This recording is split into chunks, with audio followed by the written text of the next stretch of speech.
Give us a sense. We're reading some about this. What are the big banks doing right now as they contemplate the possibility they will have to evacuate some or all of their premises? Sure. Well, first of all, thank you for having me.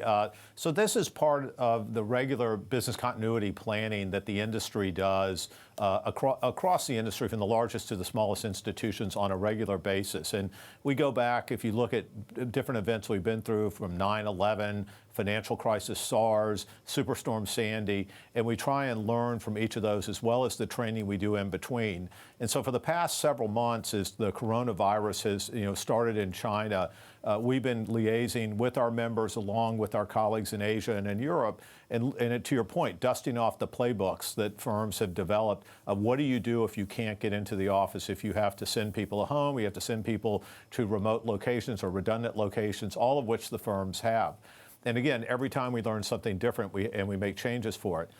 So what we see going on now is, again, firms looking at where can we put redundants, where can we do things off-site at redundant sites? What are we going to have to do if we have to send people home? And then beyond that, what are the operational and compliance issues around that should be considered? And so we're talking through if someone is at a redundant site, you have certain protocols for that, certain connectivity issues for that. But if you can't get in to deal with physical securities, how do you address that? How do you deal with various filings that you have to do?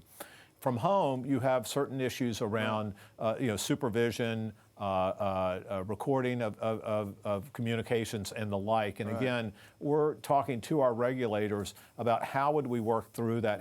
Is there a way to work around those during this process if we get to that? Because the goal is to be as ready as you can possibly be when that moment comes. And you don't know, and you hope it doesn't happen, but you don't know when it's going to happen.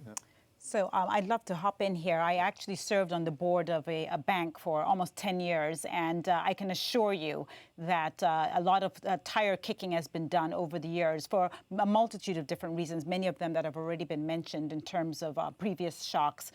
We have resilience plans in place. Not only was I on the board, but I was also on the risk committee. So issues around mandate and scale and how we parcel out risk among traders is something that we're very au fait with in this industry. Now, that's not to say that these things don't need to be dusted off and really are being tested in a live scenario, but I would like to reassure people that it's not starting from ground zero. These are plans that are required by regulators to be reviewed and tested on an ongoing basis in order to ensure that there's a sort of fit for purpose operations for this organization. Remembering, of course, that we also have to make sure that this is a systemic risk issue. So this is a very, very serious issue, and it is being taken care of, I would say, on the whole. That's right. If I might interject here, you're absolutely right. And it's very much an iterative process that you go through, because we learned things after Superstorm Sandy in terms of where redundant sites were, and if you couldn't get to those, what do you do? Could you trade? Could you open the exchanges non-physically or electronically? There were questions around that. And a lot's been learned since then. But there'll be, if this happens now, we'll learn from this exercise as well for the next one. Ken, do you have any sense of how your members are doing right now as they dust these off and they try to see how they're working? Are people running into glitches? Is it all going smoothly? Well, I think the good thing is they're moving forward with the exercises now. And you're already seeing firms are obviously implementing, various travel bans and other types of issues. We hear, firms are talking about beginning to move people remotely to test how it would work, having some people at home, different people coming into the office at different times. And by the way, and I was on the phone with my colleague, our Asian affiliate this morning. They have obviously been going through this for the last 5 weeks. So there is experience with this, but again, there's always issues that are coming up, and we're identifying those right now, and we're in discussions with our regulators on a real-time basis of, how do we figure out how to work through this? I think from an investment standpoint, what's interesting is that you mentioned dusting off playbooks for how to deal with this. It's not just the work from home, off-site contingency. It's also keeping your employees physically safe. And this is different than a natural disaster. It's even different than a terrorist attack in a lot of ways, because you have this ongoing risk that doesn't necessarily sort of wax away on a daily basis. Trying to figure out, which companies are best equipped to handle this. If you've been doing the work when it comes to sustainable investing, ESG factors, a lot of times we think of that as being environmental, but people ignore the G for governance. having contingency plans in place, secondary sites. How dispersed are you geographically? Are there going to be places where the virus is worse, some places where it's not as bad? Undoubtedly, the more different kind of footprints you have, the better equipped you are as a business to handle this kind of thing. Yeah, and Ken, one of the issues for a lot of businesses, including banks, is you have employees who can no longer come to work, not because there's something wrong with the workplace, but because they have children, for example, who are not in school anymore. They have to take care of those kids, or they might get quarantined at home. How are the banks dealing with that issue about people really having to take some time off and stay home?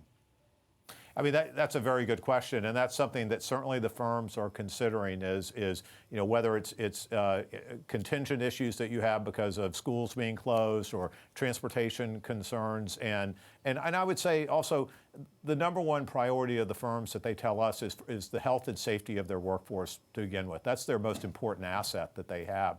And protecting that asset is the most important thing they can do. So that's why you have these playbooks. You go through the testing. You figure out if we can't have people come in for whatever reason, whether it's directly because they can't get into the building or they can't get to the location, or because of something like their kids are being out of school. Those are all the things that are in consideration right now. Okay, Ken, thank you so much for joining us. That's Ken Bentsen. Thank you. He's SIFMA President and CEO. Let's stay with the roundtable here with Dambisa and Brian at the moment. Dambisa, I want to pick up on something that Brian talked about, which is the governance part of ESG, because you sit on some important boards.